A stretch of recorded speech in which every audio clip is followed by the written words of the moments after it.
Our next speaker, Sister Margaret Washington. Margaret is the wife of Robert Washington. She is the mother of 5 boys. She has been on her Christian journey for 16 years. She enjoys spending time with her family, singing, baking, decorating, making baskets, and hosting showers. She is a nurse by trade, which complements her passion for helping others through her gifts of passion and mercy. Margaret has always assisted others with various needs, including, but not limited to, health issues. Little did she know, God was preparing her for a huge task. At the young age of 29, her stepsister was diagnosed with breast cancer. Almost a decade later, she was faced with devastating news again, but this time it was her mother. Through those difficult experiences, Margaret has developed a passion to share important information with other women with the hopes of early detection and the ultimate outcome of lives being saved. So with this being said, this is why Margaret has joined us on today. And I'm going to add to that. For this conference, I thank God for allowing us to have this conference, and we want to give him all the glory and honor.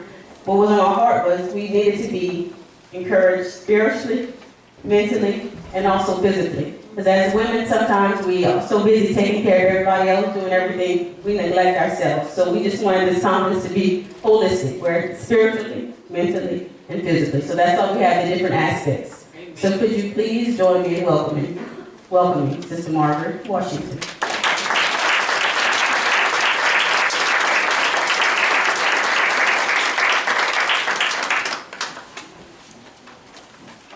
Good morning, ladies. Good morning. Thank you, Sister Chantel, for that warm welcome. Brother Pastor Kyle, it's a blessing to have it, y'all. Go way back. Yes, Lord. I thank God for the opportunity and the privilege of being here today to share information as it relates to breast cancer.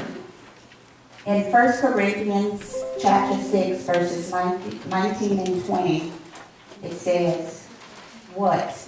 Know ye not that your body is the temple of the Holy Ghost, which is in you, which you have of God, and ye are not your own? For ye are bought with a price. Therefore glorify God in your body and in your spirit, which are God's." Romans 12 and 1, "I beseech you therefore, brethren, by the mercies of God, that ye present your bodies a living sacrifice, holy, acceptable unto God, which is your reasonable service." My goal today is to help each of you to understand the importance of early detection, which can literally mean the difference of life or death. Not being, like spiritual or whatever, because it is ultimately up to God, but early detection can make that difference. So, let me begin by giving y'all a little background that has led me to the passion of distributing the information. As Sister Chantel mentioned earlier, my stepsister, as well as my mom, were diagnosed with breast cancer. But today, for the sake of time, I'll just focus mainly on my mom.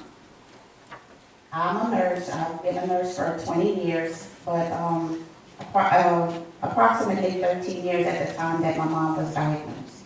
And prior to that, I was in the medical field for 5 to 6 years. So, I'm saying all of that to say this, that although I had all of those years of experience, it was still a struggle for me because this was my mom. I've taken care of patients, I've done wound care, you name it, I've done a little bit of everything throughout my nursing career.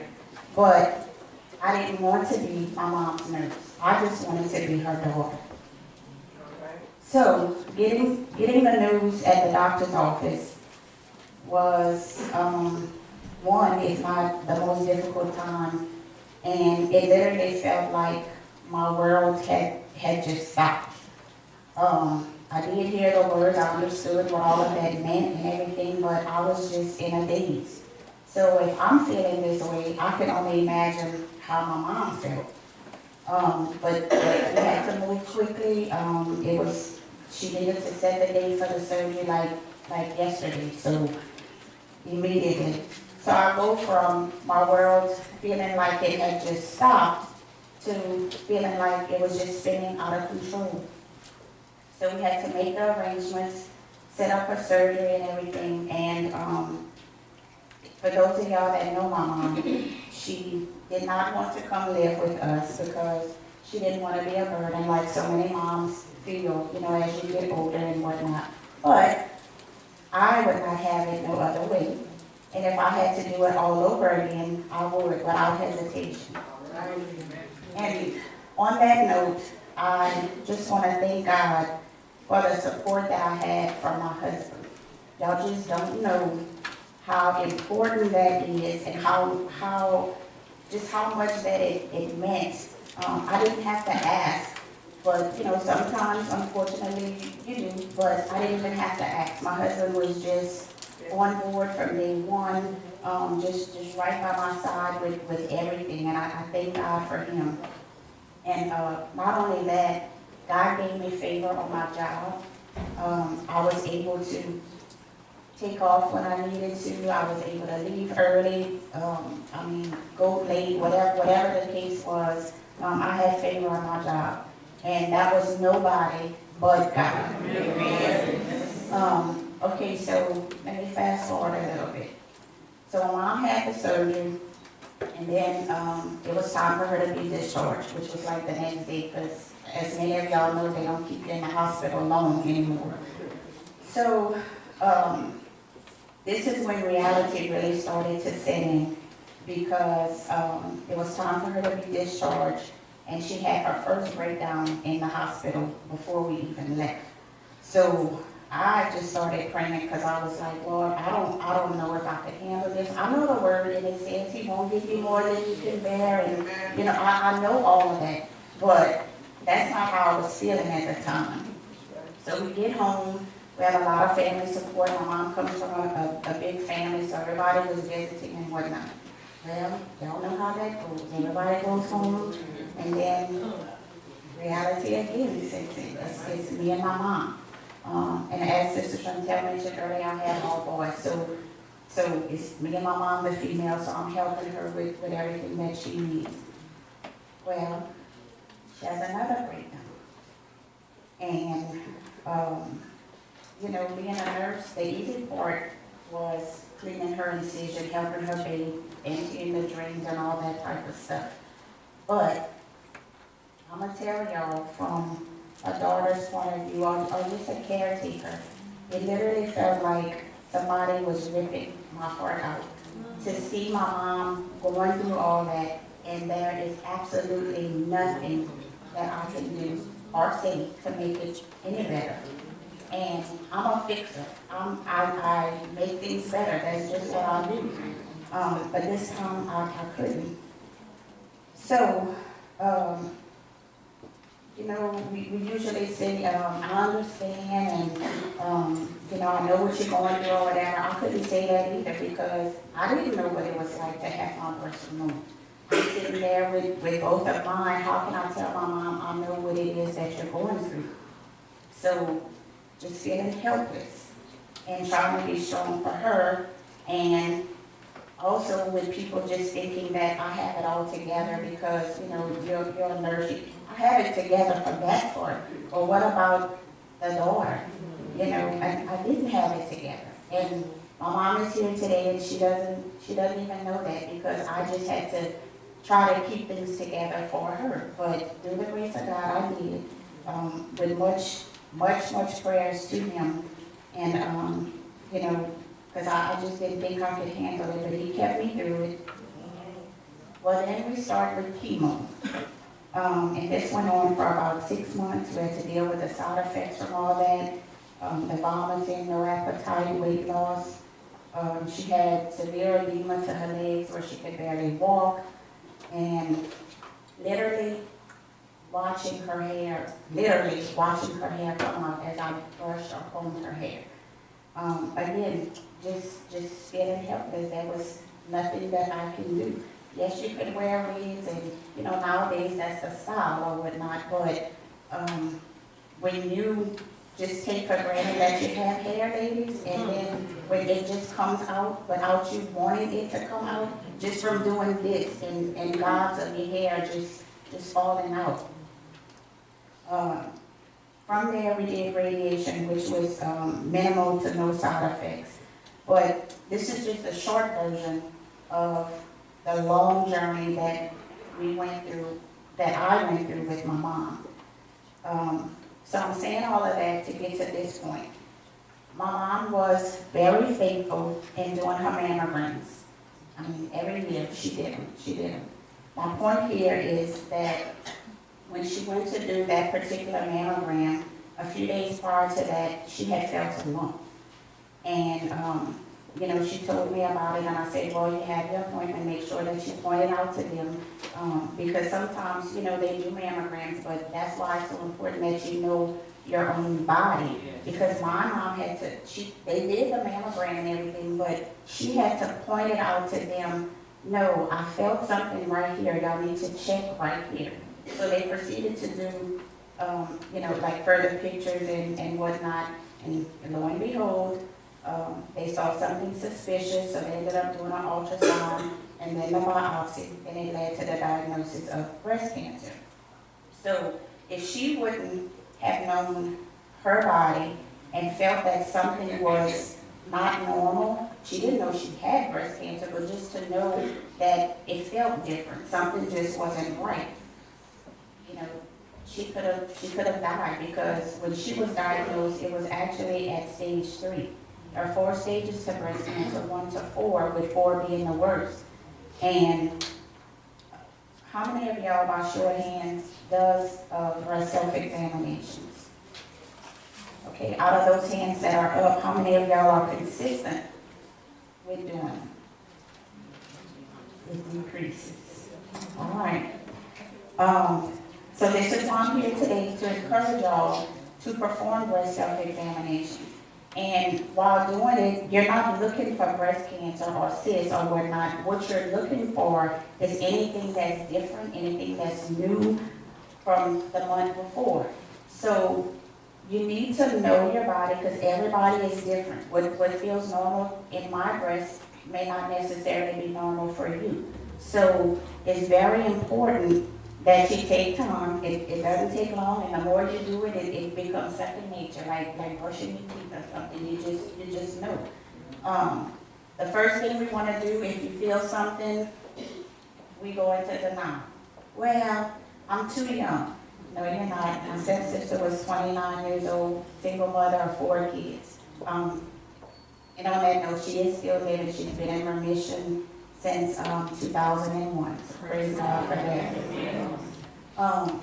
Another thing we say is like, I changed my deodorant, so it must be that. Or we just make up all kind of excuses. So the bottom line is, don't go into denial. If you feel something, have it. Just go and get it checked. It may or may not be anything. A lot of times it's not, because as females, we just go through a lot of things just being a female. So it may not even necessarily be that. But however, if it is, early detection can mean the difference of you living or dying. So there are different ways that you can do your breast self-exams. And it's either lying down, sitting, or standing. And you just find the best way that works for you. You can do all 3 of them, actually. You want to do them 7 to 10 days after your menstrual cycle, because your breasts are not as swollen or tender at that time. And for those of us that are blessed and no longer have a cycle, you do those, you just pick a time of the month. Like, for example, if you want to do it the 1st of every month, check it the 1st of every month or the 15th. So it just kind of helps you to do it around the same time. If you're pregnant, breastfeeding, even if you have breast implants, it's still important to do breast self-examinations.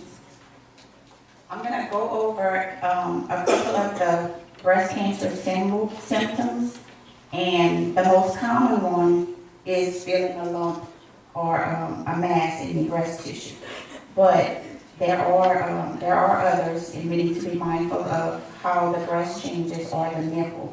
And like I said, the symptoms will vary from person to person. Some of them, if your skin change, such as swelling, redness, or other type of visual differences in one or both of the breasts, if you have an increase in size from one to the other, changes in appearance of the way that your nipples look, sometimes they can be inverted or whatnot, that is not normal. Any type of discharge that you have from your breast aside from breast milk is a great concern. Pain that doesn't go away in any part of your breast, and then of course the lumps or nodes that you may feel. Other ones are irritation or itchy breast, change in your breast color, an increase in the breast size or shape over a period of time, changes in touch. If you have a spot that tends to be warm or feel hard, flakiness, peeling around the nipple, thickening in certain areas, redness, and pretty much those are the basic ones. But once again, it's just about knowing your body. So when you first begin checking your breast, it may be hard to know what exactly it is that you're feeling. So at this time, I'll have these gracious ladies pass out handouts to y'all. It's for y'all to keep and just a guide on how to do breast self-examinations. And there's also a bracelet for y'all to have.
Okay, we're not gonna go over every detail on here. I know y'all are intelligent ladies.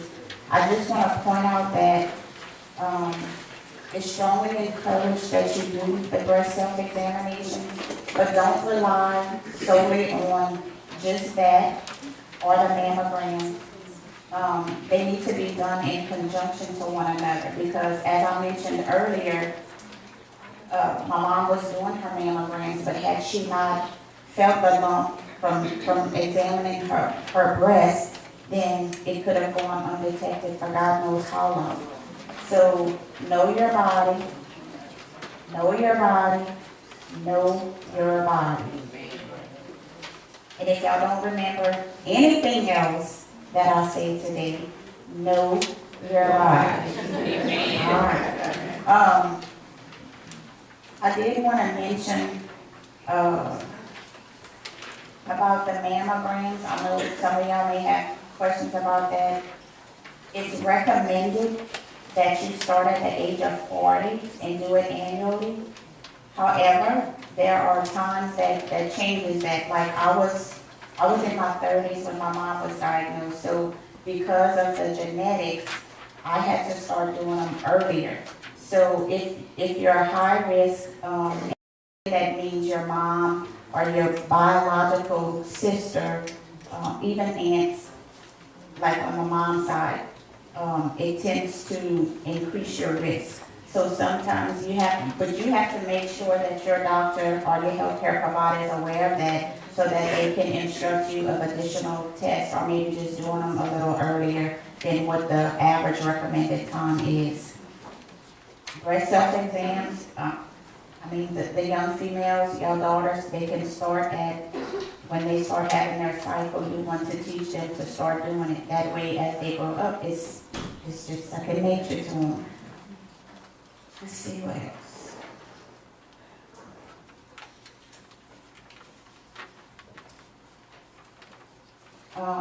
Another thing is, it says it on the sheet, but I wanted to just point out, when you're doing the breast self-exam, and you use these 3 fingers, make sure that you're not using the fingertips. Use the flat part of your finger when you're feeling. And like I said, for those that don't do them, the more you do it, you'll get, adjusted to it, and it'll become more comfortable, and you'll know what you're doing. But y'all do practice. It's your body.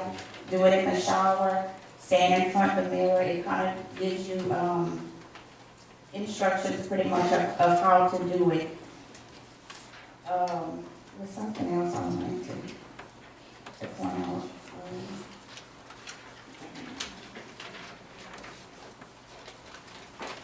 I'm not sure if it states it on this paper, but there's different pressures that you do it also when you're doing these 3 fingers. The first time you do it kind of soft, then the next time like medium, and the third time you do it firm, because you have to feel it at different pressures. So keep that in mind. And does anybody have any questions for me?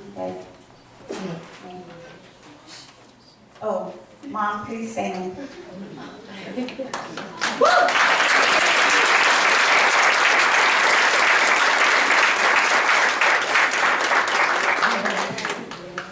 Is there anyone else that experienced breast cancer, like you personally? If we have any breast cancer survivors, would y'all please stand at this time? Amen. Woo!